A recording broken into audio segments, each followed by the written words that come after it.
Saí por todo mundo e pregai o Evangelho. Saí por todo mundo e pregai o Evangelho. Aleluia, aleluia, aleluia, aleluia, aleluia, aleluia, aleluia,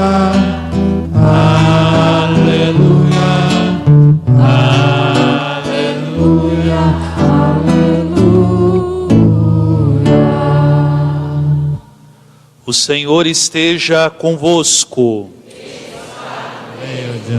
Proclamação do Evangelho de Jesus Cristo segundo Lucas. Glória a vós, Senhor. Naquele tempo, Jesus disse a seus discípulos: é inevitável que aconteçam escândalos, mas ai daquele que produz escândalos. Seria melhor para ele que lhe amarrassem uma pedra de moinho no pescoço e o jogassem no mar, do que escandalizar um desses pequeninos. Prestai atenção: se o teu irmão pecar, repreende-o. Se ele se converter, perdoa-lhe. Se ele pecar contra ti 7 vezes num só dia, e 7 vezes vier a ti dizendo: estou arrependido, tu deves perdoá-lo. Os apóstolos disseram ao Senhor: aumenta a nossa fé. O Senhor respondeu: se vós tivesseis fé, mesmo pequena como um grão de mostarda, poderíeis dizer a esta amoreira: arranca-te daqui e planta-te no mar, e ela vos obedeceria. Palavra da salvação. Glória a vós, Senhor.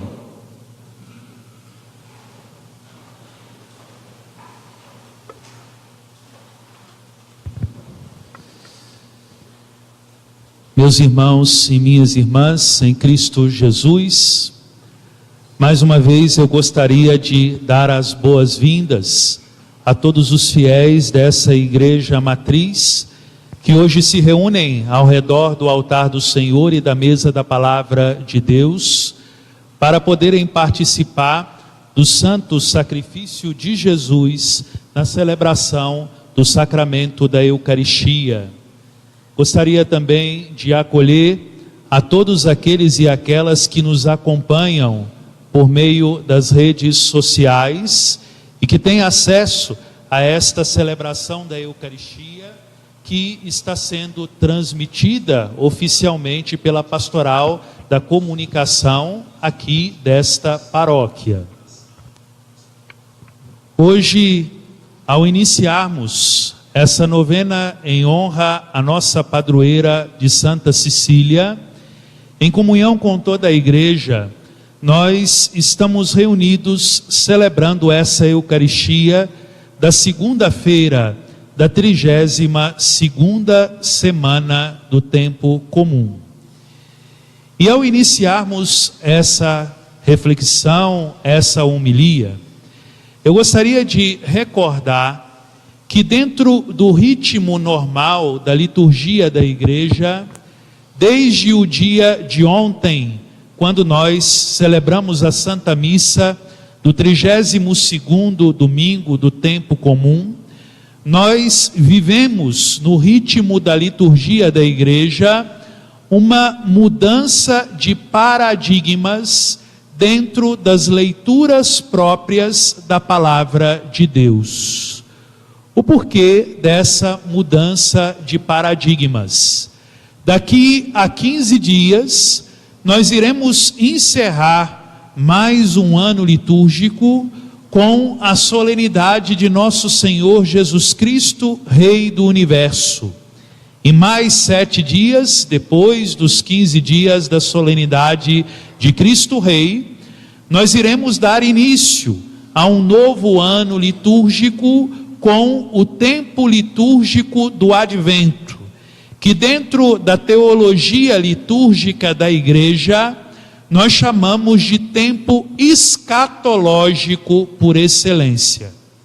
É um termo complexo, que muitos de vocês certamente nunca ouviram ou nunca tiveram acesso, mas a escatologia, dentro da liturgia e da teologia da igreja, é a ciência que trata, a partir da revelação que nos foi trazida por meio da encarnação, da morte de cruz e da ressurreição de nosso Senhor Jesus Cristo, acerca da verdade daquilo que irá se concretizar com a nossa humanidade e também com toda a criação no fim dos tempos.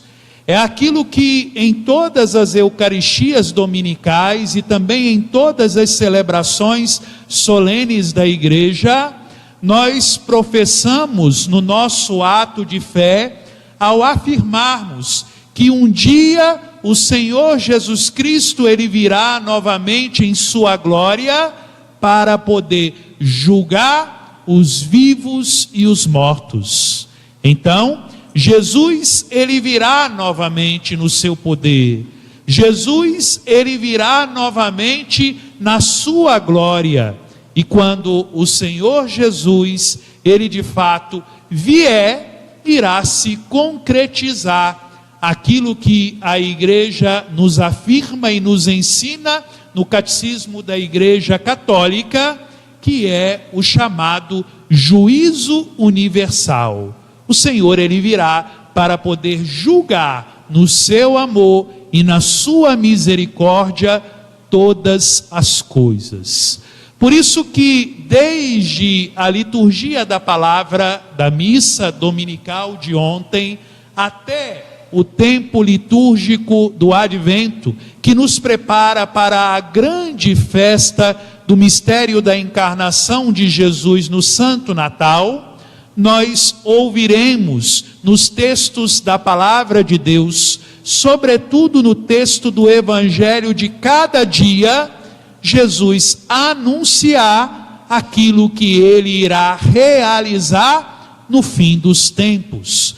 Por isso, esse tempo que nos prepara para o tempo escatológico, que é o tempo do Advento, nós somos convocados em cada Eucaristia celebrada, seja ela a Eucaristia do dia do Senhor ou dominical, ou as nossas Eucaristias semanais, nós somos convidados em cada celebração a cultivarmos interiormente e também exteriormente uma atitude profunda e fecunda de vigilância. Na missa de ontem, na parábola do Evangelho de São Mateus que nós ouvimos, Jesus, ele nos exortou, como seus discípulos de hoje, a tomarmos atenção para termos o óleo suficiente para que as nossas lâmpadas, elas permanecessem sempre acesas, pois nós não sabemos nem que dia e muito menos em que hora que o Senhor, ele virá novamente para poder estabelecer o seu juízo para a criação inteira. Já no Evangelho da missa de hoje, tirado do Evangelho de São Lucas, Jesus, ele nos exorta acerca de mais 3 aspectos fundamentais, que nós, seus discípulos e discípulas, cristãos e cristãs, precisamos de estar sempre atentos para cultivarmos na construção da nossa história, na construção da nossa existência, para que de fato estejamos sempre preparados para podermos acolher a sua vinda gloriosa. E que 3 atitudes fundamentais são essas que o Evangelho de hoje nos exorta para cultivarmos ao longo da nossa existência. A primeira atitude: tomarmos cuidado contra todo e qualquer escândalo que possamos cometer. Jesus, no Evangelho, ainda diz: tomai cuidado para que não escandalizeis a nenhum dos pequeninos, pois seria melhor que vós amarrais uma pedra de moinho no vosso pescoço e se lançasseis ao mar. Ora, meus irmãos e minhas irmãs, por meio dessa primeira exortação que Jesus nos faz no Evangelho de hoje, acerca de não cometermos nenhuma atitude que possa escandalizar aos nossos irmãos e irmãs, sobretudo aos mais pequeninos, Jesus, de fato, Ele nos ajuda por meio dessa exortação a olharmos para a nossa própria existência e a percebermos se de fato nós temos vivido a nossa fé cristã de maneira coerente ou de maneira incoerente. O porquê? Porque na maioria das vezes as nossas incoerências morais, as nossas incoerências existenciais, elas podem levar aqueles que vivem a sua fé ainda de maneira frágil, de maneira alienada, a se afastarem completamente do amor e da salvação que Deus quer oferecer de maneira gratuita a todos os seus filhos e a todas as suas filhas. Eu não sei se isso acontece na paróquia de Santa Cecília em Resende, mas pelo menos lá na minha paróquia de São Paulo Apóstolo, muitas e muitas vezes eu, enquanto padre, enquanto pastor, tive que ir ao encontro de muitas pessoas que se afastaram da comunidade cristã, não por causa das minhas atitudes e muito menos por causa das minhas palavras, mas porque essas pessoas encontraram comunidades enrijecidas, comunidades imaturas, comunidades em que as pessoas não vivem o mandamento do amor. E por isso, ao contemplarem essas realidades que são totalmente contraditórias com o Evangelho e com a nossa fé cristã, decidiram se afastar da vida da igreja. Eu me recordo aqui as palavras de São Lucas, no livro dos Atos dos Apóstolos, quando então Lucas, ele narrava os apóstolos que, fortalecidos pelo dom do Espírito Santo, começaram a anunciar com alegria o mistério da ressurreição de nosso Senhor Jesus Cristo. Pedro, que havia realizado vários milagres, e como conclusão desse mesmo texto bíblico, Lucas, ele não afirmou que muitos aderiram à fé cristã por causa dos milagres realizados por Pedro, e muito menos por causa dos milagres realizados pelos apóstolos. Mas muitos aderiram à fé cristã e ao seguimento de nosso Senhor Jesus Cristo, simplesmente porque, ao olharem para a comunidade de fé, eles perceberam como que de fato eles se amavam. Uma comunidade que não se ama, uma comunidade que é permeada por pessoas enrijecidas, fechadas em si mesmo, no seu próprio jeito de ser, de pensar e de agir, que tentam impor esse jeito de ser, de pensar e de agir para os outros. É uma comunidade incoerente, é uma comunidade que provoca escândalos, é uma comunidade que não faz resplandecer a presença de Jesus, que nos chama a vivermos a coerência da fé.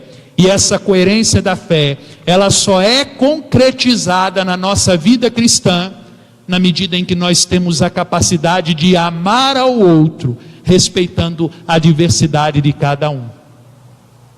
Eu gosto sempre de dizer que se na vida comunitária todas as pessoas, e digo isso sempre na minha paróquia, fossem iguais a esse padre que hoje vos fala, certamente a igreja já estaria destruída junto com todo mundo. O grande dom que Deus nos concedeu ao nos criar é justamente o dom de sermos diferentes. E nós não devemos encarar as diferenças que são próprias e inerentes da vida comunitária como realidades que nos ferem, como realidades que nos afligem, como realidades que são contraditórias ao nosso próprio jeito de ser. Mas nós devemos encarar as diferenças na vida comunitária como verdadeiros dons que Deus nos deu para que nós pudéssemos crescer, tanto espiritualmente e, sobretudo, humanamente. Quanto mais eu percebo que o outro é diferente na minha comunidade, tanto mais eu sou chamado a aprender dele, tanto com as suas qualidades, com os seus carismas, mas também com as suas próprias fragilidades. E quanto mais eu sei respeitar a alteridade do outro, eu deixo o outro ser aquilo que ele é e procuro crescer com o jeito de ser do outro, tanto mais a minha comunidade cresce na vivência do mandamento do amor, e tanto mais a minha comunidade ela resplandece aquilo que precisa de ser a igreja de nosso Senhor Jesus Cristo. Porém, não basta somente não provocar escândalo, não basta somente sermos coerentes de maneira humana e moral com o Evangelho, mas essa coerência, ela nos leva a darmos um segundo passo. E que passo é esse? Jesus, no Evangelho, ele então exorta aos seus apóstolos: se o teu irmão, ele vier a pecar contra ti e lhe pedir perdão, perdoa. Se ele pecar contra você 7 vezes ao longo do dia, e 7 vezes ao longo do dia ele vier lhe pedir perdão, perdoa o seu irmão. A misericórdia, ela é a característica fundamental que deve nos distinguir enquanto cristãos e cristãs. A misericórdia, meus irmãos e minhas irmãs, é muito mais do que um mero sentimento romântico que eu preciso de experimentar simplesmente porque Jesus ele pediu que eu experimentasse no Evangelho. Mas a misericórdia de Deus, ela transcende a realidade do sentimento ou do mero sentimentalismo barato. A misericórdia de Deus é uma realidade profundamente concreta. E só quando eu consigo exercitar a misericórdia na minha vida cristã e na vida da minha comunidade de maneira muito concreta, é que eu consigo crescer tanto do ponto de vista espiritual quanto do ponto de vista da fé. Só se é cristão quando se vive e se pratica a misericórdia.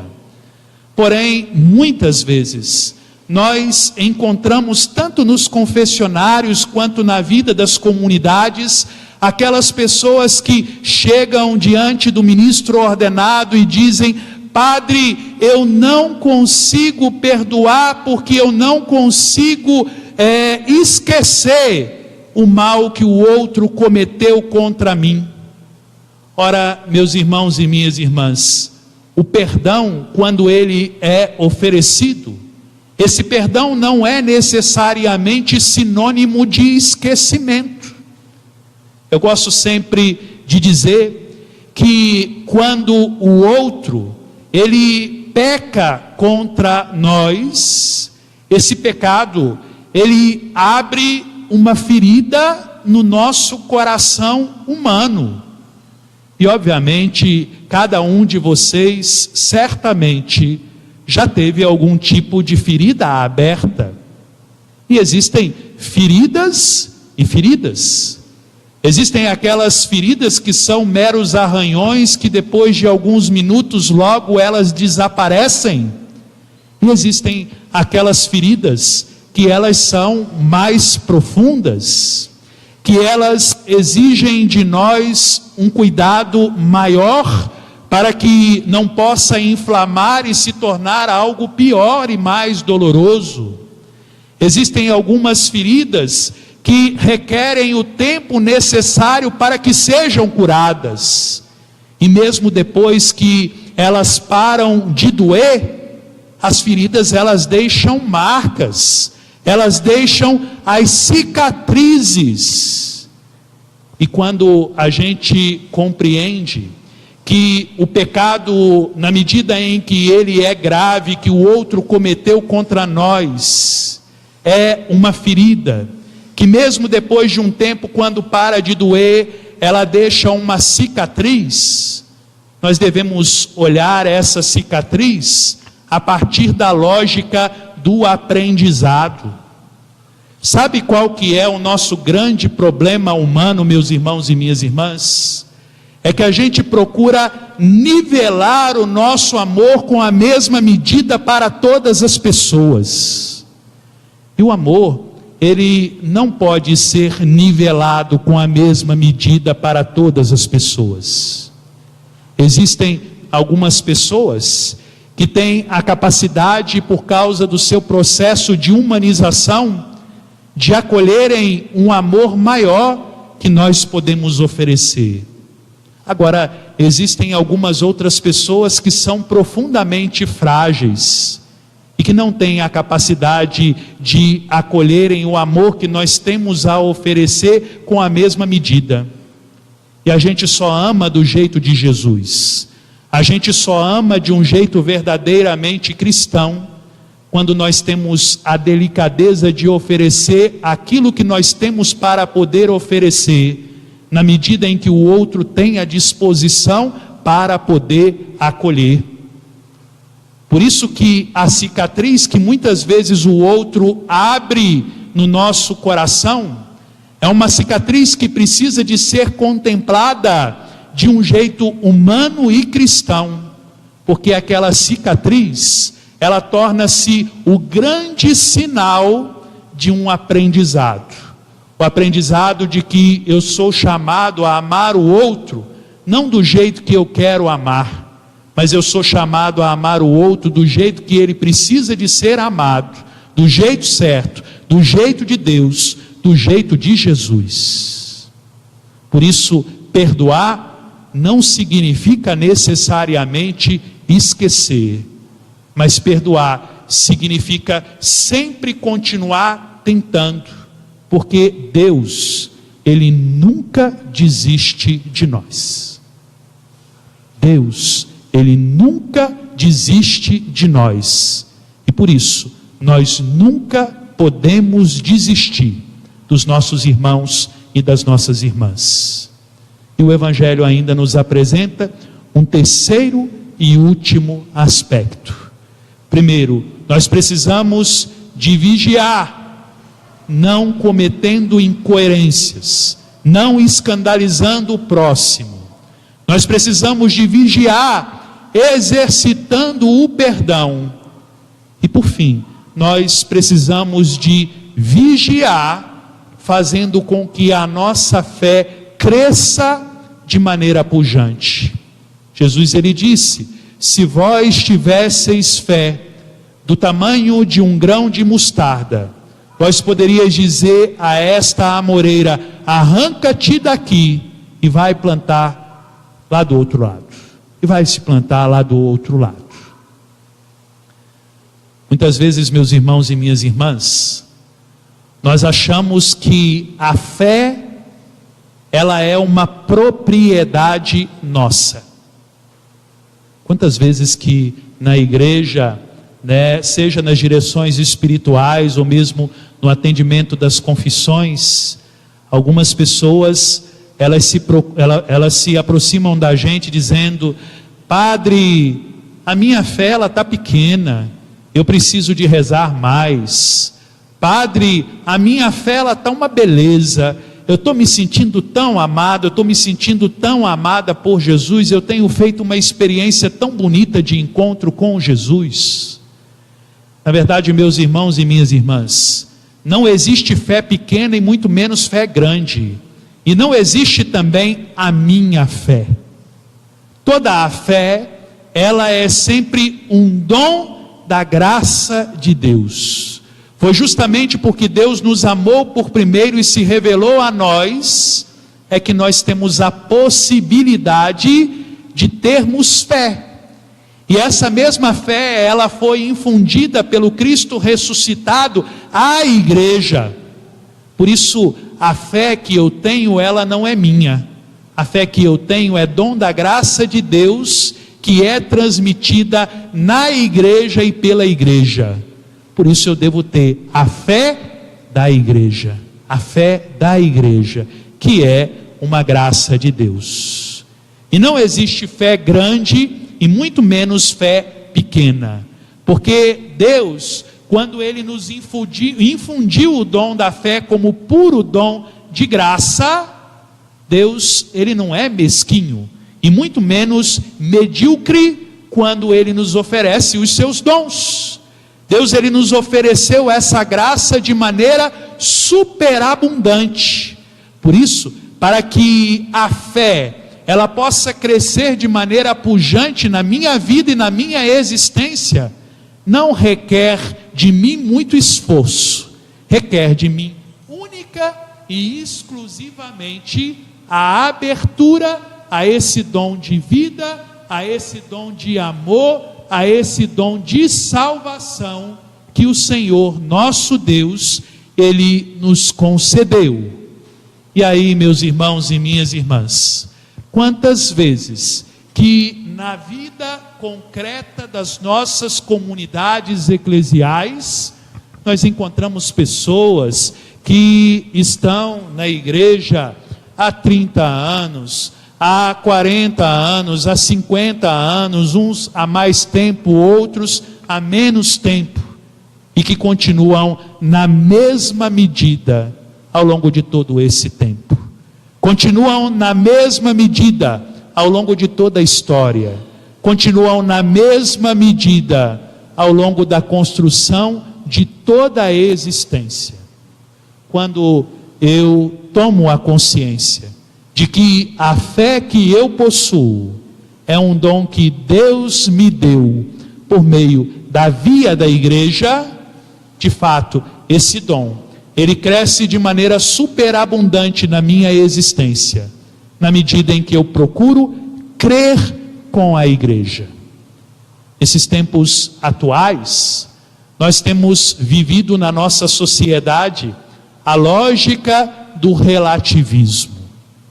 Quantas pessoas que nas nossas comunidades eclesiais se dizem católicas, se aproximam do banquete da Eucaristia, porém, do lado de fora das comunidades eclesiais, têm assumido posturas que não são tão eucarísticas assim, e muito menos católicas, posturas relativistas.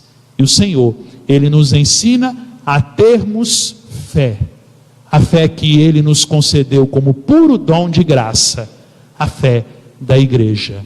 Que possamos, sobretudo fortalecidos pelo dom da Eucaristia de hoje, olhando para o exemplo da nossa padroeira Santa Cecília, que deu a sua vida pela fé em nosso Senhor Jesus Cristo, nos perguntar o quanto nós temos crescido na nossa fé, que é a fé da igreja, puro dom que Deus nos deu por amor e por graça. O quanto que na vida concreta da nossa comunidade eclesial e também nos relacionamentos que nós estabelecemos, nós temos exercitado o perdão. E quando é que também na minha vida concreta, na vida comunitária, na vida familiar, no lugar onde eu trabalho, eu tenho sido também causa de escândalo. Que o Senhor, presente no sacramento da Eucaristia, nos fortaleça, nos anime, nos encoraje, para que nós busquemos cada vez mais nos converter e assim nos preparemos de maneira adequada para a sua segunda vinda. Agora o padre vai parar de falar, porque eu já gastei 3 baterias, né, falando aqui, e vamos continuar a nossa celebração da Eucaristia, rezando agora a novena da nossa padroeira Santa Cecília.